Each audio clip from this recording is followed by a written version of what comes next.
what is up everybody? Welcome back to another episode of RJ's Reviews, where I take a look at things that interest me.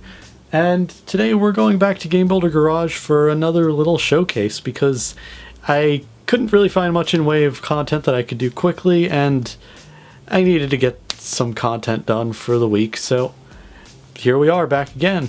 And, but yeah, since my last video, there have been a lot of games that have been released, and I think I'd better go ahead and cover them.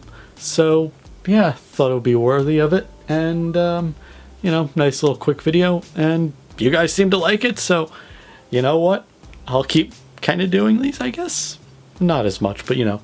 Alright, so first game we're covering today is a game called Get Your Game and Play It 3, which, for the most part, is kind of similar to the real-life experience of literally waiting outside the store, waiting for the doors to open, literally camping outside of some kind of store in order to get the thing you want.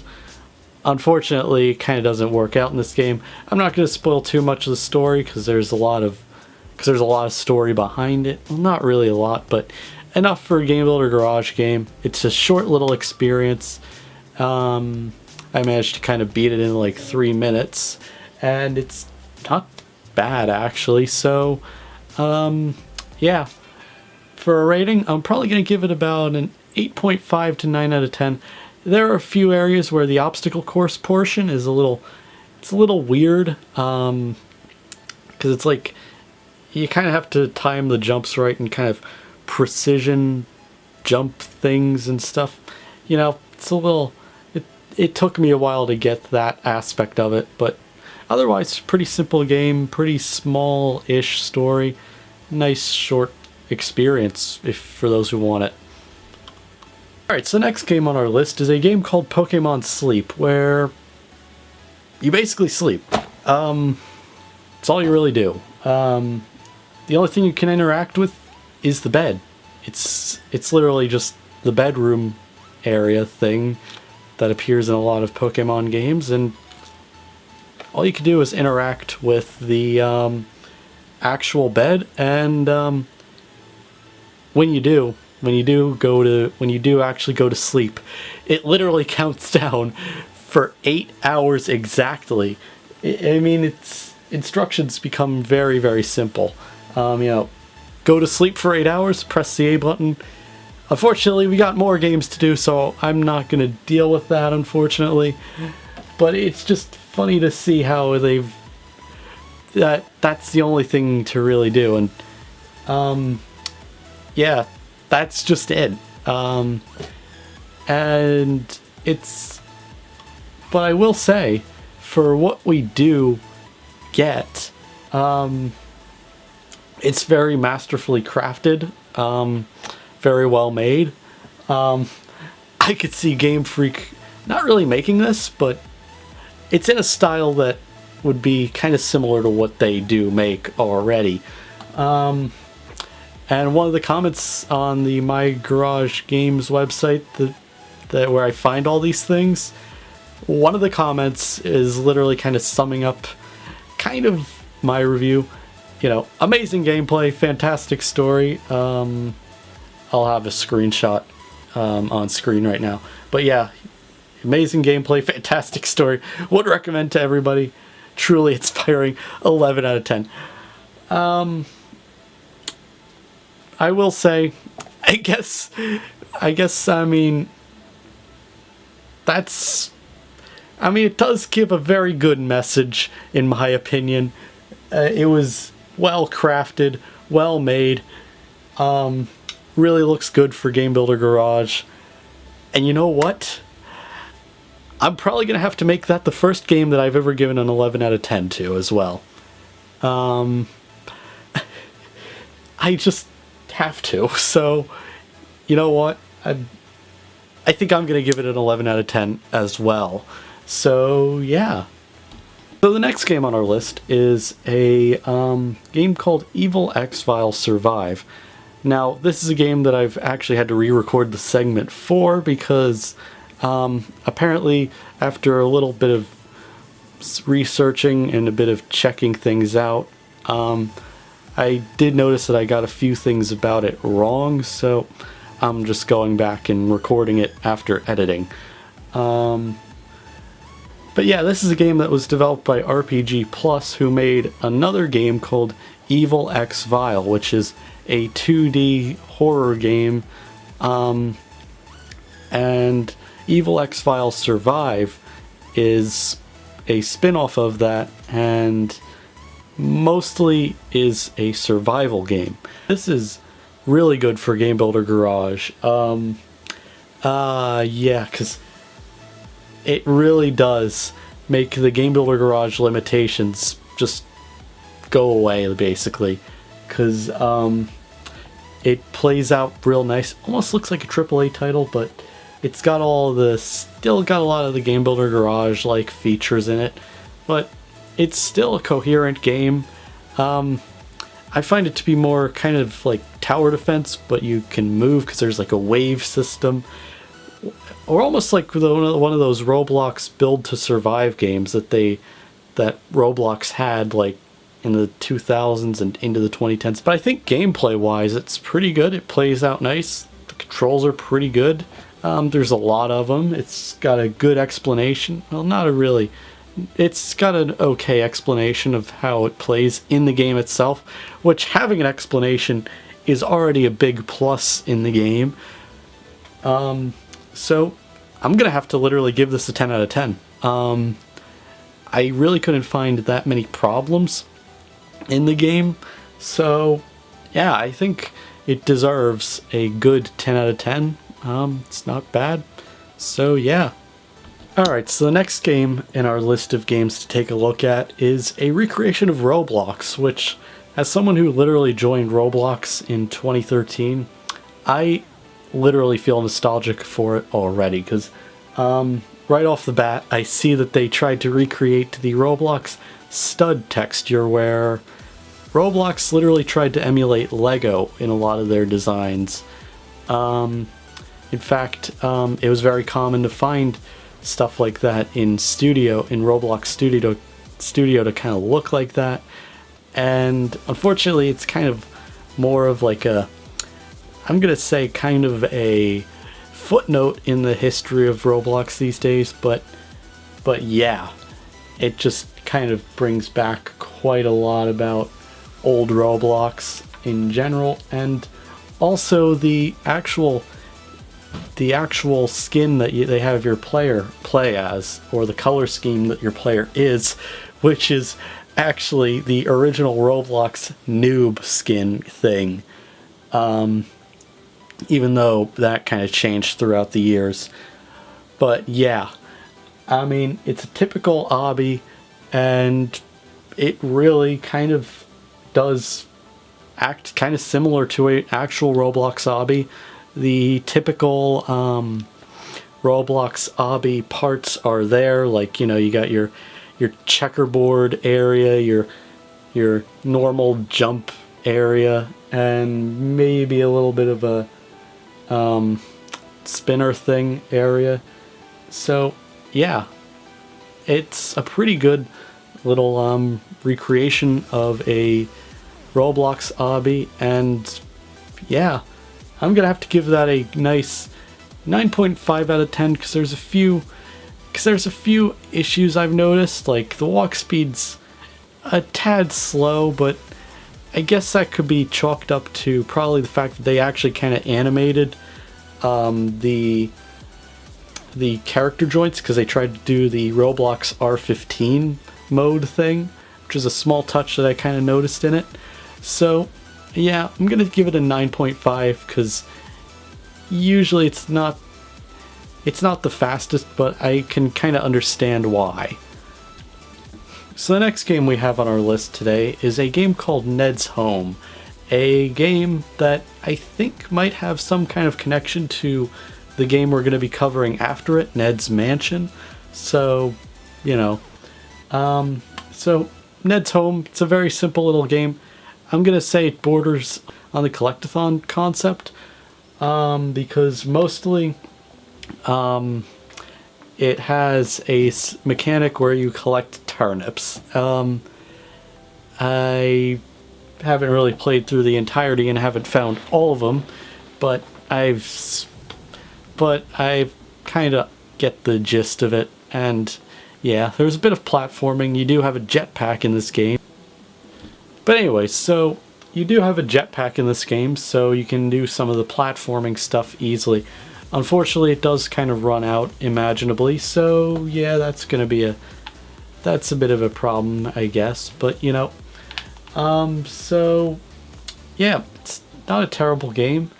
It plays nicely. The controls are a bit weird to first understand, but unfortunately I kind of wasn't reading the actual listing on where I found it, so, which I believe did have it in the description, so if you actually kind of read those, you can kind of get a basic idea.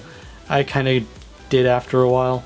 Very simple, you know, collect turnips, I guess, and yeah, that's mostly it. As for a review, I think some areas were pulled off pretty well. The UI is a bit spotty at times, and the thing that has the controls laid out kind of on almost on the top left corner, I don't know what that's mostly there for, aside from kind of telling you what controls work, but otherwise I don't know if that would, I don't know what that does do being there, so I'm probably going to give this an 8.5 out of 10 because it's got a good storyline. It's got some addictive elements to it. I could see this, I could see people going through this and actually kind of just for the fun of it going and collecting things and stuff. So yeah, I'm going to give it a solid 8.5 out of 10. Alright, so the next game on our list is a game called Nedd's Mansion, which is, like I said in the last section of this video, is a kind of based on the stuff of Nedd's home. And in this case it takes more of a Luigi's Mansion twist. Instead of being a collectathon, you're more focused on getting rid of some ghost things and maybe some UFOs that appear in the game, or just some straight up aliens. You know, you just get rid of those things and you basically win the game. It's got a very interesting camera system, because it's got the normal use the right stick to go up and down thing, but if you want to do a go left and right, you wouldn't do this. Instead you have to do it like this to go right and that to go left. It's a very weird and obtuse system, if you ask me. So but yeah, I find that camera system to be a bit weird, and if there were something mapped to the x-axis of the right stick, then I would definitely understand it a little more, but I find that a bit odd. Much like the last game, the world's not the most consistent, I would say. There are a few cracks in the world, like because of the fact that the floors are just, you know, the 10 by 10 cube affair. There's a few areas where it's like off by a little bit, so there's a few cracks in the world that you can actually almost fall through, so that's a bit of it's not really a big concern, but it just looks a little off. But I will say they did try and do a bit of a mirror world on the first parts of the game, and it is literally pretty good, if you ask me. So yeah. As for a score, I'm not really the most decided on this one. I might go for an 8.5 like I did the last one, but I might even go for a 9 to 9.5 out of 10. I'm gonna say 9 out of 10. It's a great even in between both of them. The few issues that I noted were not too big to interfere into gameplay, and much like the last game, it's a pretty solid play. with some interesting systems and controls and stuff. It's pretty interesting if you ask me. So yeah. Alright, so the next game on our list is a game called Nintendo Switch Dock Simulator, where you basically have to get a Nintendo Switch into a dock. Now, of course, if you're probably watching this video, you probably have a Switch and probably have a copy of Game Builder Garage. If not, maybe a Switch Lite, but which probably doesn't apply to these rules, but yeah, the Nintendo Switch dock, you know, it's a pretty easy thing to get it into, but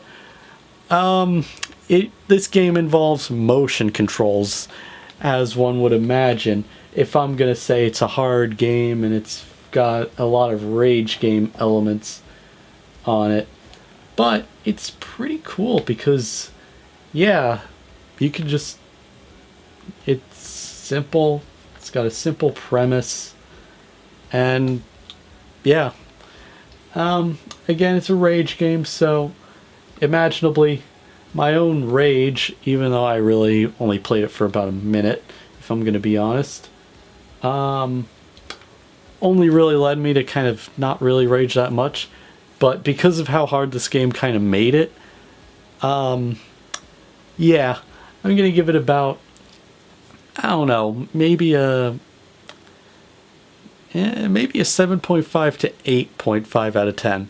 It's pretty good, but with the fact that your view is kind of limited to just front view, and also the fact that it takes into account controller rotation as well as position when doing the motion controls, because it uses Game Builder Garage's default motion control thing, yeah, it kind of is a little bit of a pain to kind of play properly. So, you know, simple as that. Again, 7.5 to 8.5 out of 10. I'm going to probably just leave it as an 8.5 out of 10. Anyways. Alright, so the next game is a recreation of Cookie Clicker, but it's a very basic one at that. So, Cookie Clicker, a bit of a classic game. And this one just gets the basics of the concept. You press A, it clicks the cookie, and at 1 point gets added. Simple as that. There aren't any buffs, 1-ups, or upgrades you can really put onto it, like the auto clickers thing, where it auto clicks based at a certain rate depending on things and stuff, like, you know, adding a factory or something like that. So yeah, it's kind of basic, but pretty good. So I'm probably going to give this a 7.5 to 8 out of 10. I'm probably going to say 8 out of 10 because it's really basic, but it's Cookie Clicker nonetheless, I think. Alright, so the final game on our list is another Mario Party recreation from Verdict, who we've actually featured another one of their recreations on last episode, if you don't remember. And yeah, it was pretty good. And this one was pretty good as well, with the art and the graphics and the quality overall. It's not as well explained in this one, but you basically have cards with pictures of instruments on them, and you try and find something that's like them, and it's like you'd have to match 3 of them up. I'm not too good with the details on it because I've never played Mario Party, let alone Mario Party 4, so I have no clue. So, but from what I gather from this recreation, it's pretty good. As with a lot of the recreations that have come out from them before, the art style and the graphics have been really good. So yeah, I'm going to say definite 9 to 9.5 out of 10. I think I might even give it a 10 out of 10. Because it really plays well. It is entirely in Japanese in this one, but it's got a bit of English, so you can get around it pretty easily. So, not too big of a problem. So about, again, 9.5 to 10 out of 10. I'm probably going to go 10 out of 10 in this one, because not too many issues I've noticed with a lot of these recreations. So yeah. But anyways, so that's going to be it for today's video. If you like what you saw, please leave a like and subscribe. Bit of a quick side note before I end things off truly over here. I am working with on a game with a friend. If you watched last week's stream or have looked through the comments of the last episode of this stuff, pretty soon we're going to be looking for play testers, probably in the next week or two. So make sure you're subscribed. So this way, probably in the next video, I'm going to have like a link so you can go and apply to become a playtester, basically. So yeah, it's going to be it for today's video. And bye.